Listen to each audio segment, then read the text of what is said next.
ঠিক এমনই একটা দিন যখন সেই হাত ভাঙা বন্ধুটা তার আইডি দিয়ে গেম খেলছিল, তখন তাদের সার্ভার অন্যতম ভয়ানক একটা প্লেয়ার তাকে অ্যাড দেয়, আর সে ভালো মনে তার অ্যাড পেয়ে চলেও যায় তার গ্রুপে, এবং তারা অন্য একটা স্কোয়াডের সাথে ভার্সেস করতে যায়। সেখানে সেই হাত ভাঙা বন্ধুটার পারফরমেন্স ছিল একেবারেই খারাপ, আর যার কারণে অন্য যে ইউটিউবারটা সে তাকে অনেক বেশি অপমান করে আর বলে যে তুমি খেলতেই পারো না, তোমার এতগুলো সাবস্ক্রাইবার হলো কিভাবে, কারণ সে কিন্তু জানতো না যে তার আইডিতে অন্য কেউ খেলতেছে।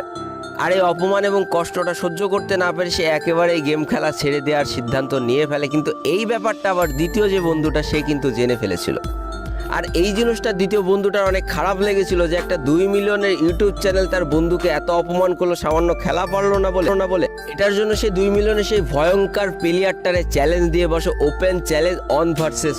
আর ঠিক এই সুযোগটায় কাজে লাগে আমাদের সেই 2 মিলিয়নওয়ালা বড় ইউটিউবারটা। সে একটা শর্ত দিয়ে বসে যে তুমি যদি আমার কাছে অন ভার্সেস অনে হেরে যাও তাহলে মানতে হবে তোমার বন্ধু একটা বট প্লেয়ার বা খারাপ খেলে, আর নাইলে তোমাকে ইউটিউব ছেড়ে দিয়ে চলে যেতে হবে। তুমি কি রাজি?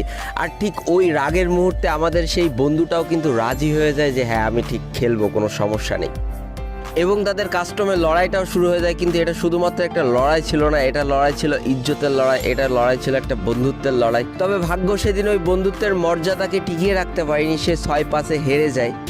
আর কথা মতো তাকে একটা জিনিসই বেছে নিতে হতো, হয় বন্ধুর সম্মান, নাই হচ্ছে ইউটিউব চ্যানেল। তবে আর যাই হোক, যেই বন্ধুর কাছ থেকে সে খেলা শিখেছে, যেই বন্ধুর কাছ থেকে গ্রাফিক্স কার্ড নিয়ে সে এত দূর পর্যন্ত এসেছে, যেই বন্ধুর সহযোগিতায় সে 1 মিলিয়ন সাবস্ক্রাইবার ক্রস করেছে, সে কোনো মতেই চায়নি যে তার বন্ধু সবার চোখে ছোট হোক।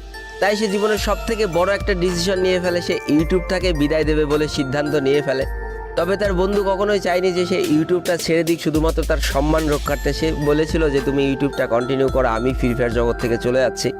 কিন্তু আরও একবার প্রমাণ করে দিল যে বন্ধুত্ব বলেও একটা সম্পর্ক আছে, যেটা পৃথিবীর সব থেকে সুন্দর একটা সম্পর্ক। সে নির্দ্বিধায় 1 মিলিয়নের থেকে বড় একটা ইউটিউব চ্যানেল খুব ঠান্ডা মাথায় ছেড়ে দিয়ে চলে যায়। আর হয়তো সে কখনো এই হারটাকে মেনে নিতেও পারবে না, আর সে বন্ধুত্বের সম্পর্কটা সবার উঁচু দেখানোর জন্য সে আর কখনো হয়তো ইউটিউবে ফিরে আসবেও না। যদি তাই আসতো তাহলে আজকে 2 বছর হইলেও একটা ভিডিও হলেও সে আপলোড করতো।